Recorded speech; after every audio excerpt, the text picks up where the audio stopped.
A narrativa bíblica nos mostra vários exemplos de irmãos, filhos do mesmo pai, que tiveram destinos diferentes. Nós vemos a história de Caim e Abel, a história de Jacó e Esaú, nós temos a história dos irmãos de José e seus irmãos. Entre os discípulos de Jesus haviam irmãos também. E assim, a história bíblica nos mostra vários exemplos de filhos do mesmo pai. Davi e seus irmãos, enfim. Por que isso está registrado? Não somente porque a sociedade da época era uma sociedade cuja estrutura familiar era muito forte, mas também para mostrar um fato.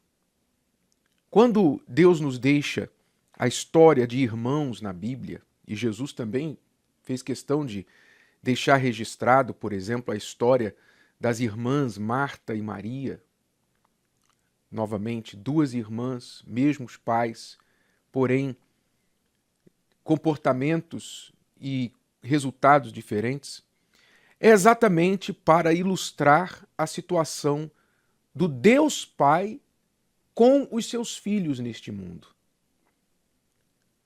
Quer dizer, assim como numa família, os pais têm 2 filhos, ou 3, ou mais, e entre eles, apesar de todos eles terem recebido a mesma criação, todos eles terem recebido os mesmos princípios, valores, condição de vida, tudo igual, tiveram o mesmo pai e a mesma mãe, saíram do mesmo ventre. Ou seja, era para que, obviamente ninguém é idêntico, ninguém é igual ao outro, mas era para que eles, no mínimo, tivessem o mesmo caráter, no mínimo tivessem o mesmo comportamento parecido, mas não tem, muitas vezes não acontece, não ocorre. Assim também é com Deus e as pessoas. Deus é um só. Ele é o Criador. E todo ser humano que existe procedeu de um pai. Mas isso não tem garantido o mesmo comportamento, a mesma visão, os mesmos princípios de todos. Ao contrário. Então você vê lá Caim e Abel, 2 irmãos. Um mau, um péssimo, um invejoso, o outro bom. Você vê Jacó e Esaú. Ali os 2 tinham erros, mas na essência Jacó alguém que valorizava a Deus e Esaú que desprezava. Você vê José e seus irmãos. José penou, esse penou. Esse aí pagou, porque ele não tinha um irmão, ele tinha 11 irmãos que o invejavam. 11 irmãos que conspiraram contra ele. Planejaram a sua morte. Esse aí penou. E como penou. E como temos também Davi, e como temos Marta e Maria, filhos do mesmo pai, que penaram. Tinham irmãos, mas era como se tivessem, em alguns casos, inimigos. Em outros casos eram tão diferentes que não pareciam nada um com o outro. O que isso quer dizer para você e para mim? Deus é um só. Deus é Pai. A sua palavra diz que Ele faz o sol brilhar sobre todos, como a chuva também cair sobre todos. Ou seja, Deus não faz acepção de pessoas. Ele dá a todos a oportunidade de conhecê-lo, de seguir a verdade, de escolher o caminho certo. Mas ele dá o poder da escolha. Ele não obriga, ele não força ninguém. Ele dá o poder da escolha. O ser humano recebeu esse poder, essa dádiva, que eu não sei às vezes se é bênção ou maldição, né? O fato de nós termos a liberdade de escolhermos tudo o que queremos para a nossa vida. Deus não nos impõe a vontade dele. Então, ele nos criou, nos deu o poder de escolha, mas o ser humano tem feito o seu próprio caminho. Você tem escolhido os seus passos. Deus não é culpado da vida que você está levando, das escolhas que você tem feito, porque é você que tem escolhido isso. A culpa não é do pai. Quando você olha a atitude de Caim, a culpa não era do pai, porque se fosse o pai e a mãe, Abel seria também mau. A culpa não era de Jacó, que Esaú era daquele jeito, a culpa de Isaac e Rebeca, que Esaú era daquele jeito. Sim, eles erraram, havia toda aquela coisa de Isaac favorecer Esaú, mas isso era natural, porque Esaú era o primogênito. Mas o problema mesmo de Esaú não era Isaac. O problema de Esaú era Esaú. Estava dentro dele. Assim como o problema de Marta era Marta, não era Maria. Marta explodiu lá e chamou a atenção de Jesus. Você vê que as pessoas elas são tão sem noção que às vezes elas se voltam contra Deus pelo que está acontecendo com elas, que é responsabilidade delas. Marta, vendo lá sua irmã sentada aos pés do Senhor Jesus, ouvindo a palavra, ficou irritada, ficou irada, porque ela só conseguia pensar nas responsabilidades domésticas. Ela estava pensando, olha, Jesus está aqui na minha casa, com certeza ele vai me julgar pela comida que ele vai comer, ele vai me julgar pela arrumação da minha casa, ele vai me julgar quão boa anfitriã eu sou ou não. Então ela estava com o foco no lugar errado, com os critérios errados. Ela não entendeu a grandeza de ter Jesus na sua casa. Maria já entendeu. Maria já teve esse tino. Poxa, não é todo dia que Jesus visita a minha casa.